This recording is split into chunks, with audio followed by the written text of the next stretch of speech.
नमस्कार। मैं हूं सच्चिदानंद वशिष्ठ और श्री वशिष्ठ चैनल में आपका हार्दिक स्वागत है। आज हम बताने वाले हैं कि जो आप नींव लगाते हो, शिलान्यास जो करते हो, फाउंडेशन जो करते हो, तो उसमें अलग अलग महीनों में अलग अलग जगह पर नींव लगती है। आज मैं बताने जा रहा हूं कि ये नींव लगाना कब शुभ है। ईशान कोण में, ईशान यानी उत्तरी पूर्वी कोना, ईशान यानी नॉर्थ ईस्ट, जहां पर उत्तर और पूर्व का कोना मिलता है। बहुत से विद्वान ये कहते हैं जी नींव जो लगाएंगे हम, नई 5 ईंट रखेंगे, वो हम ब्रह्म स्थान में रखेंगे, लेकिन ब्रह्म स्थान के अंदर बिल्कुल भी नींव नहीं लगती है, नहीं लगाना चाहिए। या तो किसी ने सुन लिया या किसी का अपना अनुमान है, लेकिन शास्त्रीय विधि ये नहीं है। शास्त्रीय विधि ये कहती है कि जो वास्तु है या उसको हम नाग कहें, वो 3-3 महीने अपनी जगह परिवर्तन करता है। तो जो मार्गशीर्ष का महीना,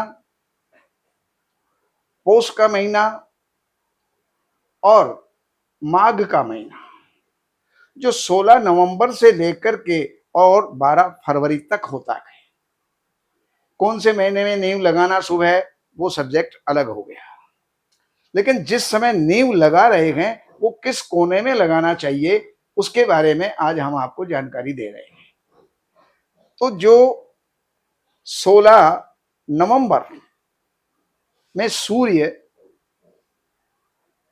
वृश्चिक राशि में प्रवेश कर जाता है, तो वृश्चिक में सूर्य रहा, धनु में सूर्य रहा, तो धनु में सूर्य जब रहता है तब तो नींव लगाई ही नहीं जाती, वो पौष का महीना होता है।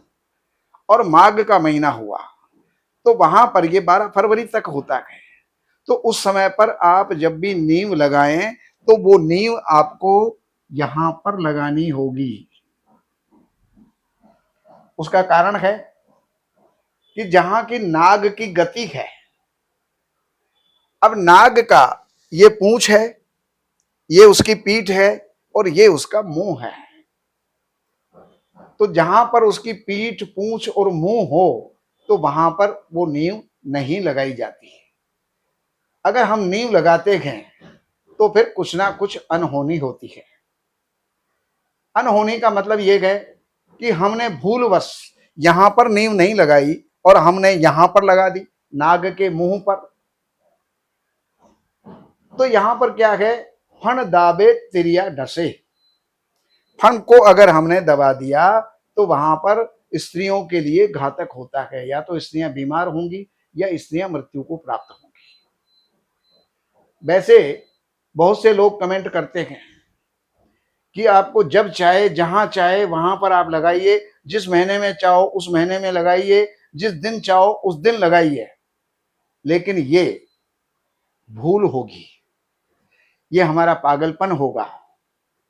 और आज बढ़ते हुए विज्ञान के युग के अंदर वो वैज्ञानिकता यहां पर नहीं चलेगी। इसमें भी कुछ ना कुछ साइंस है, बिना साइंस के कोई भी काम नहीं होता।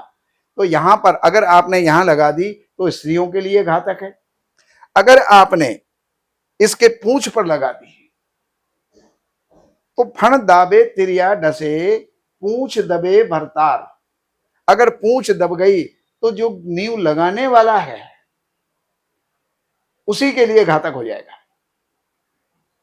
और उसके लिए घातक कैसे होगा, जैसे पूंछ दब गई तो नाग जो है सीधा ऐसे आकर के और फण मारता है, डसता है। तो उस कारण से जो गृह स्वामी है, घर का मालिक है, लैंडलॉर्ड है, नींव लगाने वाला है, हो सकता है उसके जीवन को खतरा हो, उसके स्वास्थ्य को खतरा हो। इसलिए हमें यहां पर नींव नहीं लगानी। और फिर तीसरा स्थान बच जाता है ये पीठ। अगर आप पीठ, तो जो कोई दाबे पीठ को तो होए कुटुंब संहार।